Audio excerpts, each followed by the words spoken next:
नमस्कार दोस्तों, Bhupendra GS classes में आपको स्वागत है। आप लोग से मैंने एक दिन पहले कमिटमेंट किया था कि भारत की राज्य व्यवस्था हम लोग शुरू करेंगे। तो आज बहुत ही इम्पोर्टेंट सब्जेक्ट, इंटरेस्टिंग सब्जेक्ट, इस सब्जेक्ट में सभी लोगों की रुचि रहती है कि राज्य व्यवस्था पढ़ें, राज्य व्यवस्था पढ़ कर राजनीति को समझें। किसी भी कंट्री का भी लोग हो, किसी भी देश का लोग हो, वो राजनीति को समझना चाहते हैं, राज्य व्यवस्था को समझना चाहते हैं, कैसे काम किया जाता है, कैसे सिस्टम चलते हैं, कैसे सिस्टम में लोग एंट्री करते हैं। ठीक है, तो उसी पे आज हम लोग बात करने आए हैं। और तो देखते हैं संविधान का परिचय। ठीक है, यहाँ इंडिया का हम लोग परिचय देखेंगे पहले, लेकिन इससे पहले क्या देखना है हम लोग को, संविधान का परिचय देखना है। संविधान का परिचय इसलिए देखना है, क्या जिस तरह भारत में संविधान है ठीक इसी प्रकार अदर कंट्री में भी संविधान है। तो आज हम लोग इसी पे चर्चा करेंगे, भारत के संविधान पे। ठीक है, भारत के संविधान पे। ठीक है, भारत के संविधान समझने के पहले हम लोग क्या समझते हैं, हम लोग हेडिंग क्या दिया है, संविधान का परिचय। यानी संविधान का परिचय क्या होगा। हम अदर कंट्री की भी बात कर रहे हैं, संविधान का परिचय क्या होना चाहिए, किसे कहते हैं, पहले इस पे हम लोग बात करते हैं। ठीक है, तो हम लोग धीरे धीरे हम लोग बढ़ेंगे भारत के संविधान की तरफ। ठीक है, तो हम लोग स्टार्ट करते हैं। अगर किसी भी तरह के आप लोग को इंक्वायरी चाहिए तो मेरा नंबर है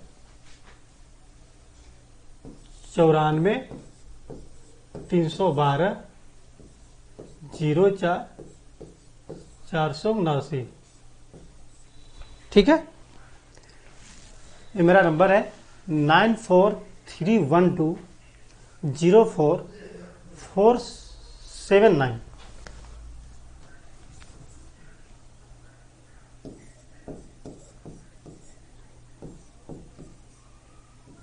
ओके, इस नंबर पे कॉल कर सकते हैं।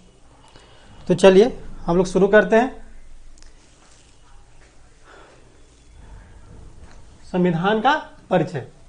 देखिए, जहां पे हम लोग रह रहे हैं, जहां पर हम लोग रह रहे हैं वह समाज है। इसका क्या पहले हम लोग शुरू कर रहे हैं, जहां पर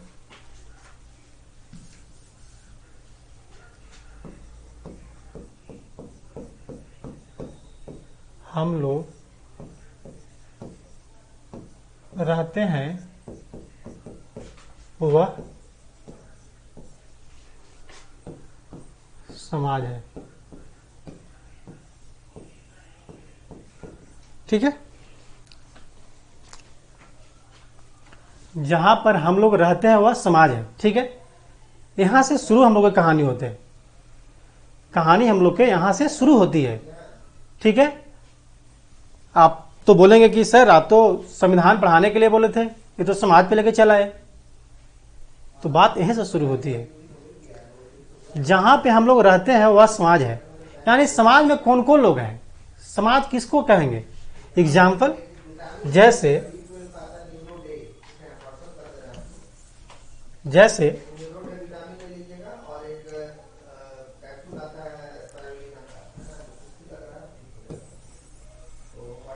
जैसे आप गांव में रहते हैं। ठीक है, तो वहां पे मुखिया हैं,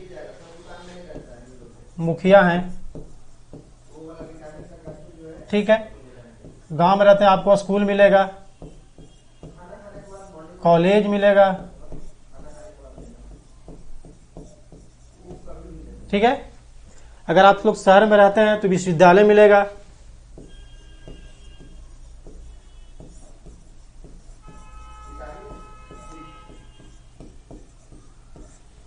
ठीक है, ये सब क्या है, समाज के अंतर्गत है।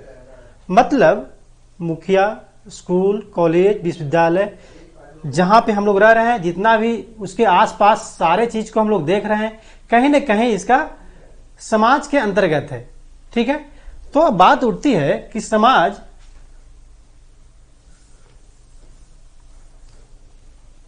जहां पे समाज है, इसको और सरल तरह से समझिए कि हम लोग का घर में परिवार भी है, उस समाज वहीं से तो शुरू होती है। परिवार है, ठीक है, समाज के अंग है, हमने बोलिया ये मुखिया है,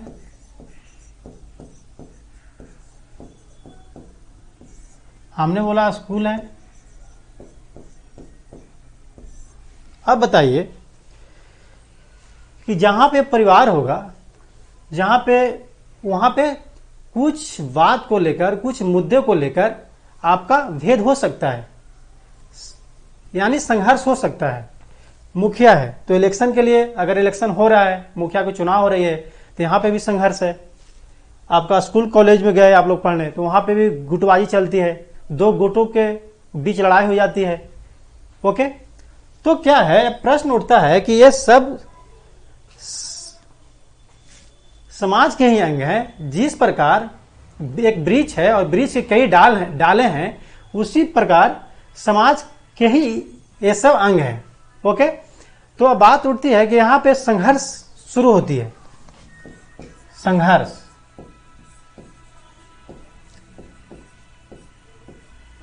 ठीक है, संघर्ष शुरू होती है। जैसे घर में हम लोग रहते हैं, भाई हैं, बहन हैं, माता हैं, पिता हैं, दादा हैं, तो किसी बात को लेकर, किसी मुद्दों को लेकर वहां पे मतभेद हो जाती है। तो मतभेद होने के वजह से क्या हुआ, संघर्ष हुआ। संघर्ष वैसा संघर्ष नहीं जहां हिंसा है, वो संघर्ष नहीं है। ये संघर्ष है मतभेद, किसी मुद्दे पर मतभेद हो जाना। ओके, तो संघर्ष की जब बात उठती है, तो जब संघर्ष होगा तो उसके लिए कुछ समाधान चाहिए। ठीक है, समाधान चाहिए। भूपेंद्र जीएस क्लासेज को आप लोग यूट्यूब में जाइएगा और जैसे सर्च कीजिएगा भूपेंद्र जीएस क्लासेज, तो यूट्यूब में आपका नाम आ जाएगा, उसको आप सब्सक्राइब कर लीजिएगा। ठीक है, तो हम लोग बात कर रहे थे संघर्ष।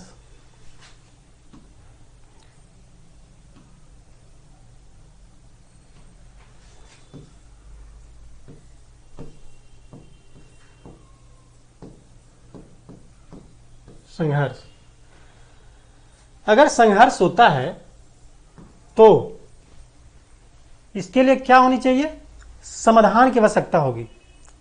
समाधान,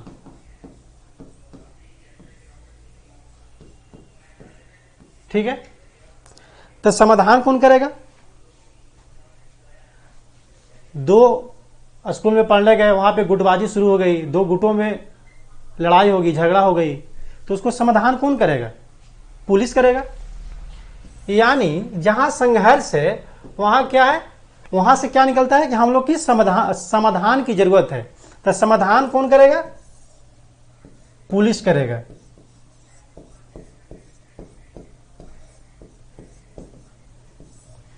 ठीक है, देखिए, अगर परिवार के बीच झगड़ा होती है तो उसको समाधान कौन करेगा, पुलिस करेगा। ठीक इसी प्रकार दो देशों के बीच भी संघर्ष हो जाती है, जैसे भारत चाइना का मुद्दा हो गया। अभी आप प्रेजेंट में देखिएगा, वर्तमान में तो रशिया यूक्रेन का मुद्दा हो गया, झगड़ा चल रहा है।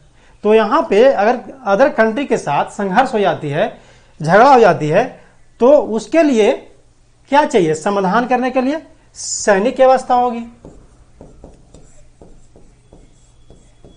ठीक है, अब बात उठती है, प्रश्न अब यहां लगता है कि पुलिस और सैनिक, ये दोनों को कौन कंट्रोल करेगी। तब यह से आपका दिमाग में बनना चाहिए फिगर कि दोनों को कंट्रोल करने के लिए एक सरकार की जरूरत पड़ती है।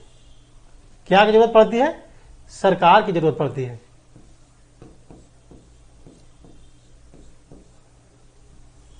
ठीक है, सरकार की जरूरत पड़ती है। अभी हम संविधान पे नहीं गए हैं, अभी हम आपको क्या बता रहे हैं, संघर्ष, समाधान और सरकार पर अभी तक आए हैं। ठीक है, तो सरकार में जब हो गए, सरकार का हम लोग जब बना लिए, तो सरकार में कौन कौन लोग जाएंगे, इन पे कानून कौन बनाएंगे, कि कैसे काम करेंगे। तो सरकार के 3 अंग होते हैं। कौन कौन? कार्यपालिका,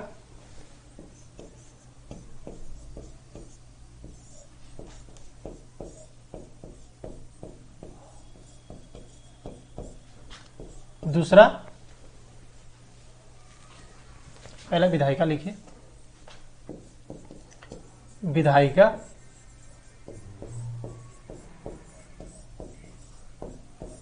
दूसरा कार्यपालिका,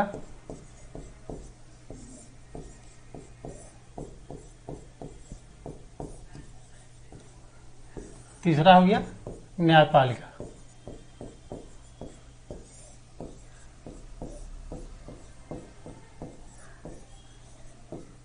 न्यायपालिका जिस प्रकार हम लोग का शरीर है, शरीर का अंग है, उसी प्रकार सरकार के 3 अंग होते हैं। कौन कौन?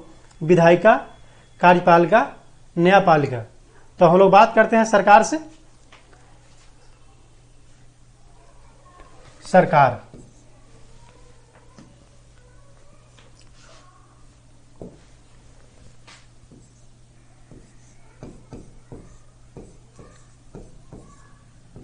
सरकार, सरकार का हम क्या बोले? 3 अंग होते हैं।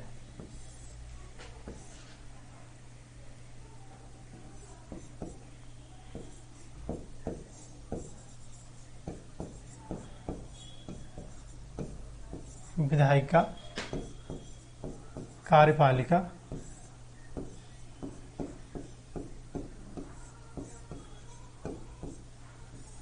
न्यायपालिका। ठीक है,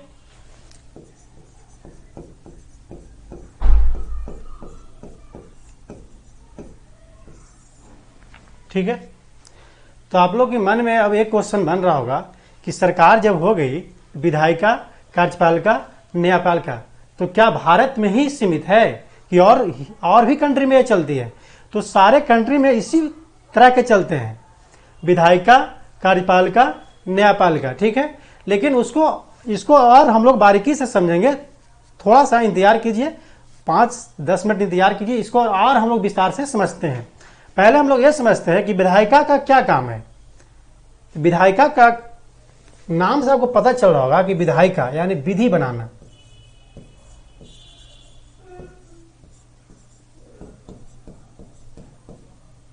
ठीक है, तो कार्यपालिका का क्या काम है? नाम से पता चल रहा है क्या काम है।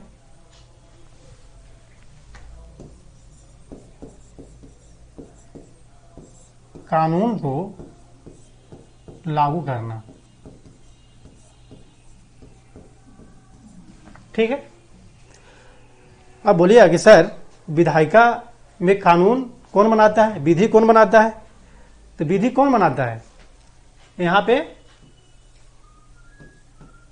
राज्यसभा बनाता है,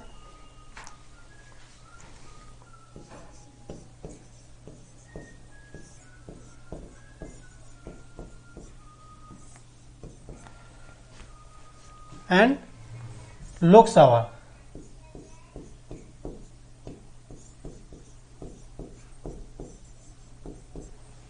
ठीक है,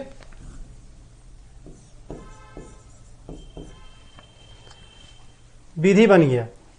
राज्यसभा, लोकसभा किसी कानून को पारित कर दिया, यहां विधि बन गया, कानून बन गया। तो इसको लागू कौन करेगा? कार्यपालिका करेगा। तब पूछे कार्यपालिका में कौन कौन आएंगे? तो कार्यपालिका में आपके राष्ट्रपति आते हैं,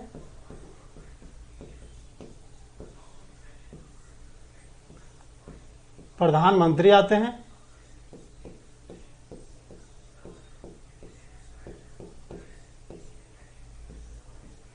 मुख्यमंत्री आते हैं,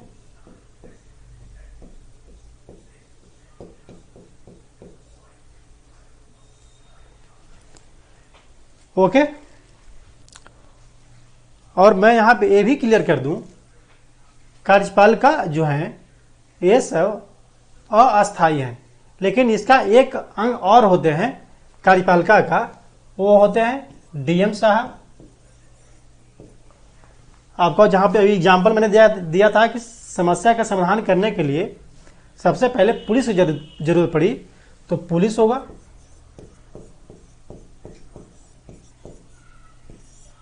ठीक है, अब यहां पे समझना यह बात है, राष्ट्रपति, प्रधानमंत्री, मुख्यमंत्री एक कार्यपालिका के अंग है, उसी प्रकार डीएम, पुलिस कार्यपालिका के ही अंग है, लेकिन डीएम और पुलिस आपको अस्थायी हैं। ये क्या है?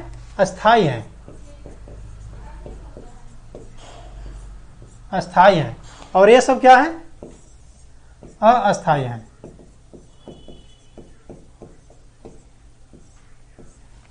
अस्थायी हैं क्यों? क्योंकि राष्ट्रपति का चुनाव 5 वर्ष पे होता है भारत में, अमेरिका में जाएंगे तो 4 वर्ष पे होता है, प्रधानमंत्री का चुनाव 5 वर्ष पे होता है, मुख्यमंत्री का चुनाव 5 वर्ष पे होता है। तो इन लोग का 5 वर्ष पे समझिए कि इम्तिहान देने पड़ता है। और इन लोग का डीएम साहब हो गए, पुलिस हो गए, आपका एसपी हो गए, जितना भी हो गए, आपका एक बार अगर एग्जाम क्वालिफाई कर गए तो इनका 60 साल तक होता है जॉब, 60-62 साल तक, 60 वर्ष तक इन लोग रहते हैं, अपना सेवा देते हैं। तो ये लोग अस्थायी हो गए और ये लोग अस्थायी हो गए। ठीक है, अब यहां समझना यह बात है, राज्यसभा लोकसभा कानून बना दिए, कानून कार्यपालिका लगा दिया, तो न्यायपालिका क्या जरूरत है?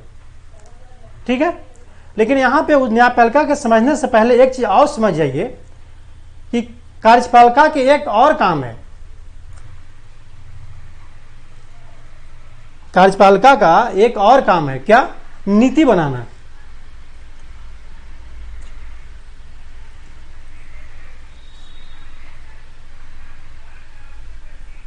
कार्यपालिका के एक और का काम है, यहां देखिए,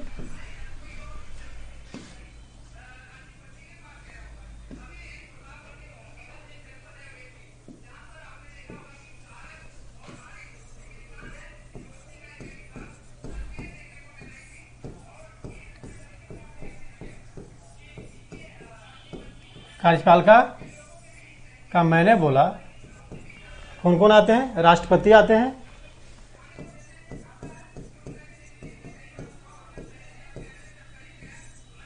शॉर्ट में लिख देता हूं, प्रधानमंत्री आते हैं,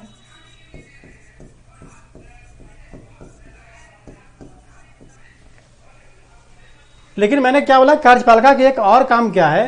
पॉलिसी बनाना, यानी नीति बनाना।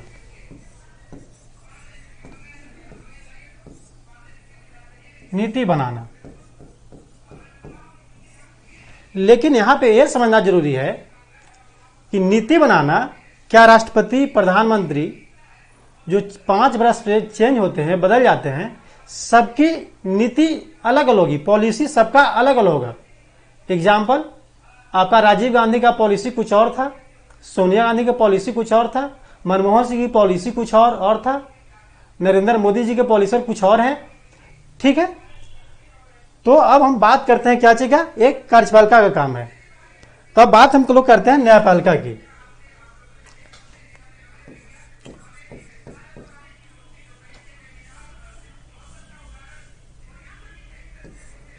न्यायपालिका,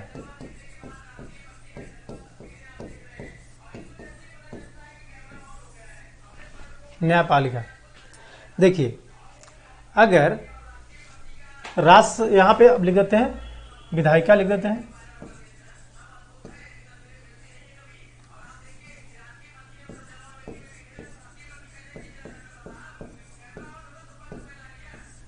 विधायिका का क्या काम है? कानून बनाना।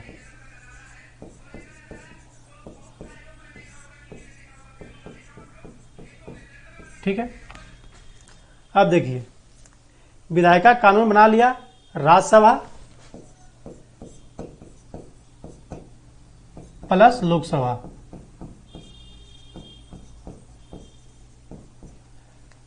कार्यपालिका का क्या काम है? कानून को लागू कर देना, क्रियान्वित करना। ठीक है, तो राष्ट्रपति, प्रधानमंत्री, मुख्यमंत्री और बताए डीएम, पुलिस, ये सब क्या है? कार्यपालिका के अंग है। लेकिन यहाँ पे मैंने ये भी क्लियर कर दिया कि राष्ट्रपति, प्रधानमंत्री, मुख्यमंत्री अस्थायी हैं कार्यपालिका के अंग में, और डीएम, पुलिस, ये सब क्या है, अस्थायी हैं। ठीक है। अब यहाँ पे समझने ये बात है कि यहाँ कानून बन गया, यहाँ कार्यपालिका जो है लागू करना चाह रहा है। तो अब मान लीजिए कि बिहार सरकार है और सेंट्रल सरकार है, केंद्र सरकार है, कुछ मुद्दा पे आपको बात नहीं बनी, दोनों में झगड़ा हो गया, तो उसको न्याय कौन करेगा? न्यायपालिका। इसको क्या काम है? न्याय करना। न्याय करना। एग्जाम्पल के तौर पे आप ऐसे समझिए कि न्यायपालिका कैसे है, न्याय इसको करना काम है। हम लोग के आपस में घर में हमने क्या बोला स्टार्ट में? संघर्ष। संघर्ष से मैंने शुरू किया। परिवार, 5 ठो परिवार है, 5 ठो परिवार है, उसमें से 3 आदमी सहमत है किसी मुद्दा को लेकर, 2 आदमी सहमत नहीं है किसी मुद्दा पर, तो उस पर क्या होगा? संघर्ष हो जाएगा। तो समाधान करने के लिए जो हम लोग को घर में बुजुर्ग होते हैं, दादा होते हैं या दादी होते हैं, तो उनके पास हम लोग जाते हैं कि दादाजी हम लोग आपस में इस बात को लेकर झगड़ा है, संघर्ष है, इसको समझौता कर दीजिए, न्याय कर दीजिए। ठीक उसी प्रकार विधायिका और कार्यपालिका, विधायिका में कानून बन गया, कार्यपालिका लगाना चाहता है, लेकिन सेंट्रल यहाँ कानून बना देती है, यहाँ केंद्र में कानून बन जाती है, लेकिन किसी मुद्दे पे यूपी में, बिहार में, झारखंड में उस मुद्दे को नहीं मान रहे, उस कानून को नहीं मान रहे हैं, उससे अलग हो जाती है, तो उसको कौन न्याय करेगा? न्यायपालिका। ठीक है। तो अब आप सवाल कर सकते हैं, तो क्या ये भारत में ही सिर्फ लागू है? आप अब एक क्वेश्चन कर सकते हैं कि आप तो संविधान पढ़ाने के लिए बोल रहे थे, लेकिन ये तो विधायिका, कार्यपालिका, न्यायपालिका पढ़ा रहे हैं, सरकार पढ़ा रहे हैं। हाँ, तो क्वेश्चन मार्क यहीं से शुरू होती है कि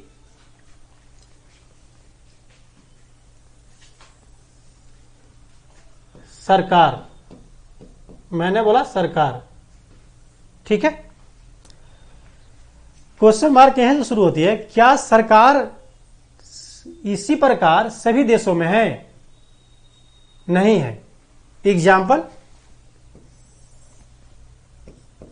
अगर हम लोग ईरान का एग्जाम्पल ले लें और एक और कंट्री का एग्जाम्पल ले लें, म्यांमार का, या फिर उत्तरी कोरिया का एग्जाम्पल ले लें, सरकार तो वहां भी है, लेकिन क्या वहां इस प्रकार के संविधान हैं? ईरान में धार्मिक नेताओं का शासन है। यहां गौर करने लायक बात यह है कि जिस प्रकार भारत में हम लोग की संविधान है, जिस प्रकार हम लोग आजाद है बोलने के लिए, क्या भारत की तरह दूसरा कंट्री में भी बोलने की आजादी है? तो यहां पे कौन होते हैं? धार्मिक नेताओं का शासन है।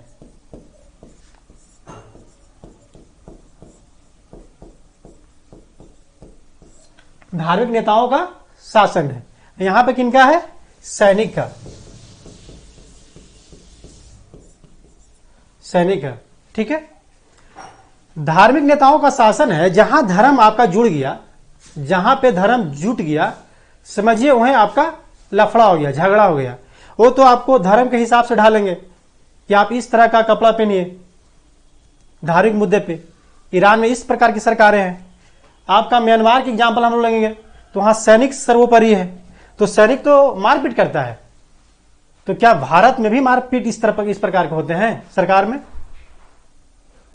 जहां सैनिक सर्वोपरि रहेगी, जहां सैनिक का शासन रहेगा, वहां पे कितना लोग आजाद रहेंगे? क्या बोलने की आपकी आजादी रहेगी?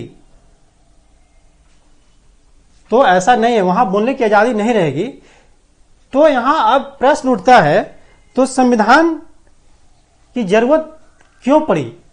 तो इस सब को निदान करने के लिए अमेरिका ने सबसे पहले दिमाग में, वहां के लोगों को दिमाग में आया कि एक हम लोग का लिखित संविधान की जरूरत है अमेरिका में। अब हम लोग समझते हैं क्या चीज? संविधान।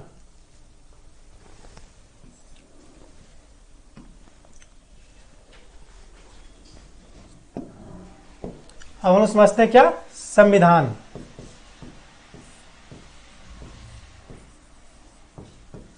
ठीक है। सबसे पहले कहां आया है? अमेरिका में।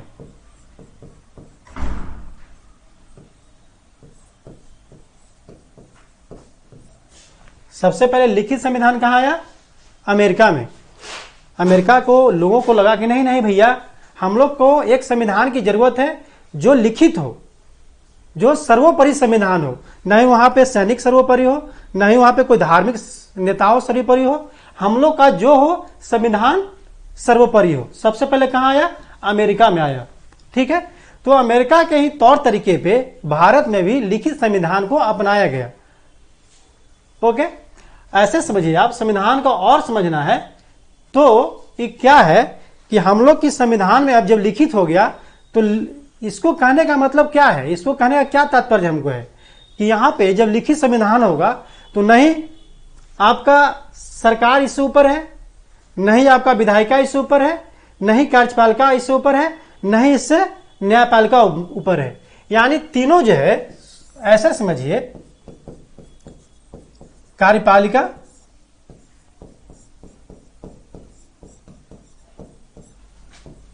शॉर्ट में लिखते हैं यहां पे विधायिका,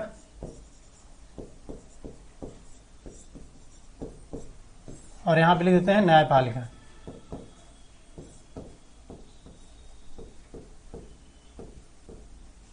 ठीक है।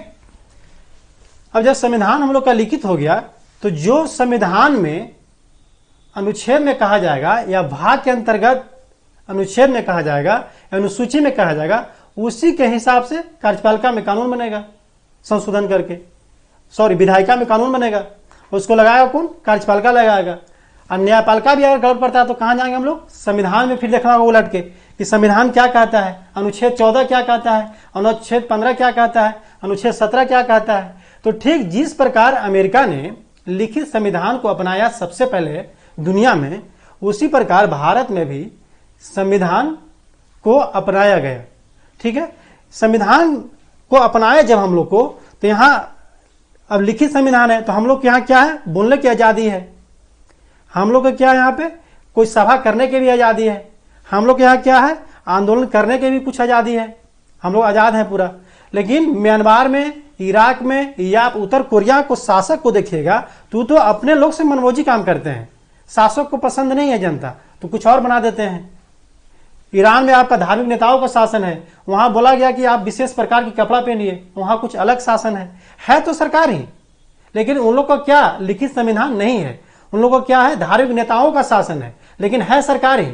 आपका म्यांमार है सरकार ही। सैनिक तय करेगा, म्यांमार में कौन तय करेगा? यहां ऐसे समझिए, म्यांमार में कौन तय करेगा? यहां भी 3 अंग है। आप बोल सकते हैं कि क्या सर आप म्यांमार में, ईरान में, उत्तर कोरिया में आप जो एग्जाम्पल दिए, क्या वहां पे 3 अंग नहीं है सरकार की? हाँ है, वहां पे भी सरकार के 3 अंग है। कौन कौन? विधायिका, ठीक है, कार्यपालिका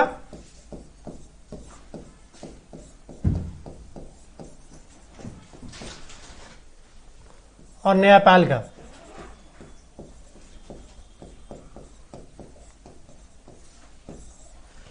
म्यांमार में भी 3 अंग हैं। कौन कौन? सरकार के, विधायिका, कार्यपालिका, न्यायपालिका। लेकिन यहां सरकार किनकी है? सैनिक। शासक किसकी है? सैनिक की। तय कौन करेगा? अब सैनिक ही सारा चीज तय करेगा कि विधायिका में कौन जाएगा, कार्यपालिका में कौन जाएगा, न्यायपालिका में कौन जाएगा। तो क्या इंडिया में भी इस प्रकार का है कि सरकार में यानी विधायिका में कौन जाएगा, कार्यपालिका में कौन जाएगा और न्यायपालिका में कौन जाएगा? इंडिया में तो ऐसा नहीं है, अमेरिका में भी ऐसा नहीं है, इंग्लैंड में ऐसा नहीं है। तो हम लोग क्या समझ रहे हैं कि सरकार का गठन तो सब जगह है, लेकिन सब जगह जिस प्रकार इंडिया की संविधान है उस प्रकार और कंट्री में संविधान नहीं है। लेकिन अब डिपेंड करती है कि वहां शासक किसकी है। आपका उत्तर कोरिया का देखिए शासक को, वो अपना हिसाब से सर जनता को डील करती है। लेकिन इंडिया में ऐसा नहीं है कि सरकार का हम लोग गठन कर लिए, आपका राष्ट्रपति हो या प्रधानमंत्री हो, मुख्यमंत्री हो, राज्यपाल हो, तो क्या अपना मन से फैसला ले सकते हैं और जनता पे कुछ भी कर सकते हैं? ऐसा नहीं है, क्योंकि हम लोग का यहाँ संविधान है। संविधान सर्वोपरि है। जो संविधान का यहाँ मान्यता है, सबसे ऊपर क्या है? सर्वोपरि है। तो आप लोग क्वेश्चन ये भी कर सकते हैं कि क्या भगवान से भी ऊपर हैं? नहीं, यहाँ पर भगवान से और संविधान से कोई कंपेयर नहीं किया जा सकता है। भगवान की अपनी जगह होती है और ये हम लोग का संविधान है। संविधान के अनुसार देश चलती है। तो ये रहा हम लोग का संविधान का परिचय, और इसको हम लोग नेक्स्ट क्लास में आगे बढ़ाते हैं। अब यहाँ से हम लोग अगला टॉपिक जो होगा शुरू करेंगे। क्या चीज? भारत के संविधान कैसे कैसे उसका विकास हुआ।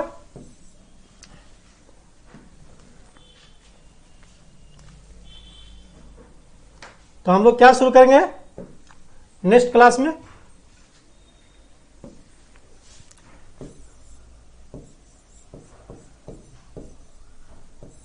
भारत का संविधान, संविधान का विकास।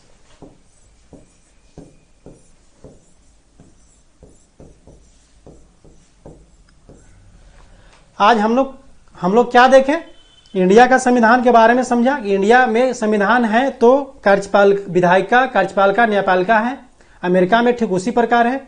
लेकिन हम लोग का पड़ोसी देश जो है म्यांमार है, वहां पे सैनिक की सरकार है, यानी सेना ही सब तय करेगा कि विधायिका में कौन जाएगा, कार्यपालिका में कौन जाएगा, न्यायपालिका में कौन जाएगा। तो क्या अंतर है? तो हम लोग का जो संविधान है सर्वोपरि है, संविधान के हिसाब से चलती है, संविधान से ऊपर कोई नहीं है। तो अब हम लोग का अगला जो चैप्टर होगा संविधान का विकास होगा। तो हम लोग नेक्स्ट क्लास में मिलते हैं। और आपको बता दें कि यूट्यूब पे जाइएगा, यूट्यूब में वहाँ पे भूपेंद्र जीएस क्लासेज सर्च कीजिएगा, उसको सब्सक्राइब कीजिएगा। और किसी भी प्रकार का आपको जानकारी चाहिए तो फिर से मैं अपना नंबर दे देता हूँ 94-312-04-479। ठीक है, 9431204479। ओके, तो आज हम लोग यहीं पे विदाई लेते हैं और नेक्स्ट क्लास में मिलते हैं। ठीक है, थैंक यू सो मच। आप लोग तैयारी में जुड़े रहिए।